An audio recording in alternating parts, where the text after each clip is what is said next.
Hi everyone, and thanks for being with me. It was a magnificent night last night. A night that I guess many of us on the left will not be forgetting for a long time to come.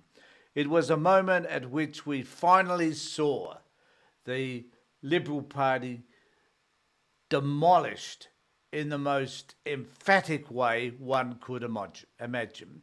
Going from a possible minor chance of winning for the Libs to a position whereby they may have just made it, probably not with the help of the minor parties, but might have snuck in to a position whereby it was thought that the Labor Party would win with a minority government, which is really what a lot of people were touting up until last night. But it didn't happen that way.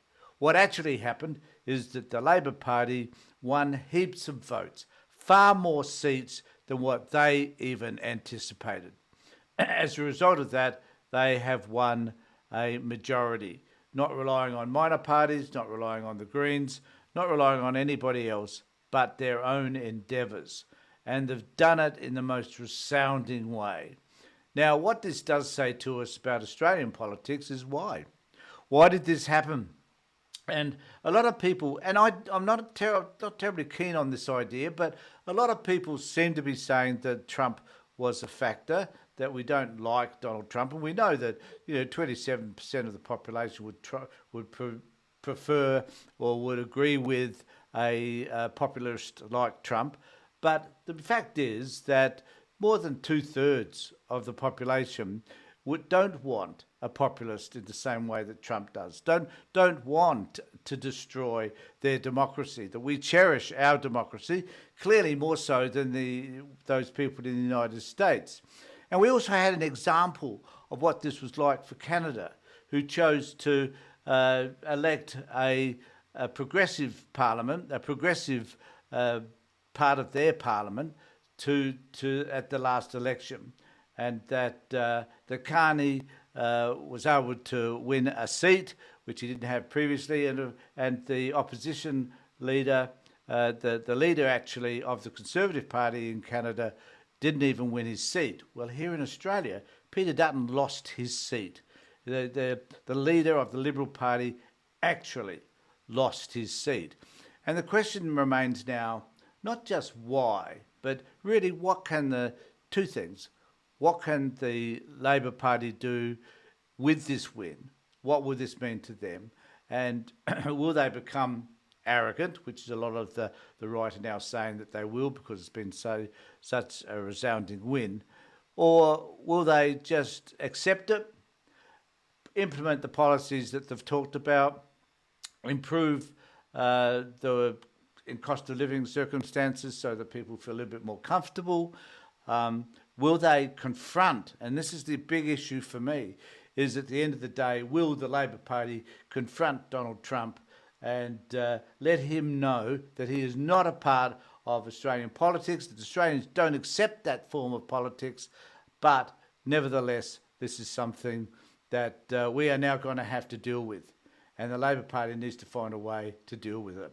Because at the end of the day, this does look like a result which has been based on how people view Trumpism in the United States, and the part that they want us to play, which is to confront that form of popularism. So they have. But what does all of this mean? Well, it was interesting to note that on Sky News, they brought on Senator Antic, Alexander Antic, I think it is, from the Liberal Party, who's an extreme right-winger. And I'm going to play you this clip with Rowan Dean, because this demonstrates exactly where the Liberal Party are likely to go. And I'm telling you, it's fraught with danger. They would be stupid to consider this particular option, or the way that Antic is speaking, which is about more popularism, supporting more Trumpism, behaving in an anti-democratic manner. This is the sort of thing that Antic is suggesting that the Liberal Party that is the path that the Liberal Party should be taking, and it's fraught with danger and it's wrong. But nevertheless, this is kind of where they're going, and we need to note this because this is the environment we're going to be living in over the next 3 years if they take this path, and I suggest that they will. So let's just have a look at what Antic has to say in this interview with Rowan Dean. Liberal Senator Alex Antic joins us now to analyse the election results. Alex, you've heard what I have to say. Tell me what you think about the loss. And our viewers, outsiders viewers, will not forgive me if I do not say you should be the next leader of the Liberal Party. So there. I just need to make a note that these would be the three most unhappiest faces on Australian television today. These people and I just got to say this before I move on, I guess, is that we need to be aware that in Australia, the Murdoch press is relatively influential in that they own Sky News and they own the Australian, and they have a number of other newspapers, the Telegraph and others, in which they have some influence, or at least right-wing media has an influence. Well, it is interesting to note that the right-wing media had no power, no influence whatsoever over this election. If they did, we would have seen ripples of it here and there, but it was clear that they didn't.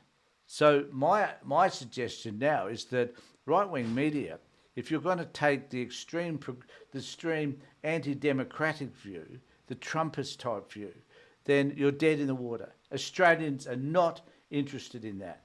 But our friend here, Mr. Antic, is an advocate for that sort of influence. There, I've said it, and you can do with that what you want. But that's what outsiders invariably think you and Jacinta. Well, I think you're an idiot because Rowan Dean suggests 3 senators here should be leader of the party. The leader of the party doesn't come from the Senate; it comes from the House of Representatives. He should have known that, but there again, he's a jerk. We've known that for many years. And Matt Canavan and others are the stars, and that the Liberal Party is in a real mess. What happened, Alex? Well, thanks, Rowan. It's very nice of you, but my place in the Senate would prevent that, and I'm not sure my path leads that way. But it's very nice of you to say that anyway. Look, Ryan, where to start? I mean, I think probably the first thing to say is that, it's difficult time for a lot of good people and colleagues, Peter included. Peter's a very good bloke. He really is. And the tragedy of this is that people never really, I don't think, saw the very kind, very quick-witted and mischievously humoured Peter Dutton out of all of this. I wish that there had been more of that. But I think in politics there is too much spin, too many focus groups, too many attempts to sort of try and turn things into things they're not. And he would have been a very good Prime Minister. But unfortunately, in this country, conservative politics, the conservative movement has, I think, and I have said it for a very long period of time, let Australians down by allowing things that are simply and demonstrably not true to be repeated ad nauseum over and over again. We're talking about net zero. We're talking about the sorts of things that are going on in our classrooms. We're talking about allowing this nonsense of the pushback against colonial. Sorry, Alex, James just wants to jump in. So, Alex, can I just hop in here? Sorry, I just want to hop in here on this here because, a moment ago you said that Peter Dutton is a quick-witted individual. So I just want to make that point that Antic did discuss, which was this right-wing perspective about how it should all look now that this election has been lost, and that clearly the media and everybody else lied to the population because they didn't support this right-wing, anti-woke, anti-climate change, anti-education movement that happens to be happening in the United States and other parts of the world. Because it wasn't supported for some particular reason, this is a fault of the media. So I want to look at just a couple of areas that I think are really important that were reported. This one is in the Sydney Morning Herald. Anthony Albanese has 2 cyclones to thank for the historic trouncing of the coalition. Cyclone Alfred's arrival off the Queensland coast delayed plans for an April election allowed Labor to use the budget to launch into the election campaign. Even more important was the hurricane-like return of Donald Trump to the White House. Cyclone Donald made landfall in Canada last week, delivering the centre-left Liberal Party a fourth-term victory that seemed impossible at the start of this year. Then he crashed through Australian electoral maps, demolishing the coalition's hopes of victory. The parallels between the two countries, both close American allies, are unmistakable. Canadian Conservative Party leader Pierre Poilievre lost not just the election, but his own seat, as did Peter Dutton. Local factors at play in this election: Dutton's woeful campaign, Albanese's astuteness, interest rates beginning to fall, were all crucial, but around the world, Albanese's victory will be interpreted as a repudiation of Trumpism and the last sign of a revival of a social democratic policy. So where are the right wing going in relation to this? So Andrew Bolt, my friend and my buddy, says it was the voters who were wrong at Sky News. Is it Sky News, right? And so there's this grievance that they have, not so much about Dutton always, because he was just this great guy, as Antic just said, but that the voters kind of got it wrong.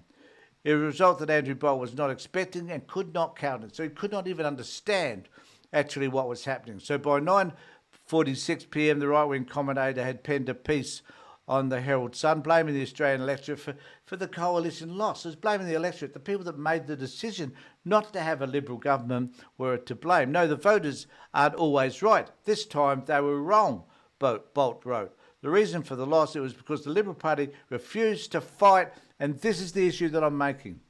They refused to fight the culture wars. A little over an hour earlier on Sky Australia, he had recognised it was all over for the Liberal leader that he had dubbed a scary guy. He was unsentimental about the loss. And as Peter Dutton was comprehensively beaten by Anthony Albanese. So true. But the issue here is that grievance politics is not enough. An opposition must have a clear and coherent plan to win government. This is Arthur Sinida's comments on all of this. It was a tall order for Peter Dutton to topple a first-term government, so it proved. But first-term governments have often gone backwards. They have. The scale of the Labor victory highlights structural problems with the Liberals that have been papered over for years. Dutton lost because of mixed messaging and not the medium, namely the media. So the question remains, who's going to take over? Well, Angus Taylor and Susan Lee are frontrunners, to lead coalition after federal election bloodbath. Now, if anybody's been following politics, the two worst people on this planet that could possibly lead the Liberal Party that actually have no appeal whatsoever is Angus Taylor and Susan Lee. These are the two people that are most likely, I believe, to turn people off the coalition rather than try and bring them together. Coalition MPs say Angus Taylor and Susan Lee are front-runners to succeed Peter Dutton as opposition leader, describing Saturday's historic election rout as a bloodbath for the Liberal Party. Dutton was defeated in his Queensland seat of Dixon by Labor's Ali Frantz, which is another story altogether, which is a fantastic story about this wonderful woman, becoming the first opposition leader to lose their seat in elections since Federation. The coalition is also on track to lose key frontbenches MPs, including Michael Sukkar, no great loss, David Coleman, again no great loss, as well as outspoken Tasmanian backbencher Bridget Archer, which is a loss, I hasten to add. Had a lot of time for Bridget. Congratulating the Prime Minister, Anthony Albanese, on his historic win, Dutton took responsibility for the loss and praised Taylor and Lee, the Deputy Party's leader. The important part of all of this is the reality that has hit the Liberal Party, that they cannot govern or they cannot sell the notion of grievance. You know, this idea that they kept on painting of Albanese being weak, of being a liar, all the negativity that they tried to impose upon Albanese just didn't land. And they need to understand that this stuff does not work in Australian politics. We are not the United States. We do have a different electoral system altogether than them, that we are different in terms of the way we view the world and the way we see things. That the way, I guess, our sense of community, if you like, is different than that in the United States. The geographics is different. Our history is different, even though history is not all that crash hot, in terms of the way we treat others, and particularly Indigenous people. And there's another opportunity for the Labor government to take not sort of take on the no campaign in terms of the vote, the referendum last year, but to actually try and find a way to enhance the Indigenous experience in this country. And there's so many other issues, I think, now they can feel more comfortable taking on than what they would have in the past.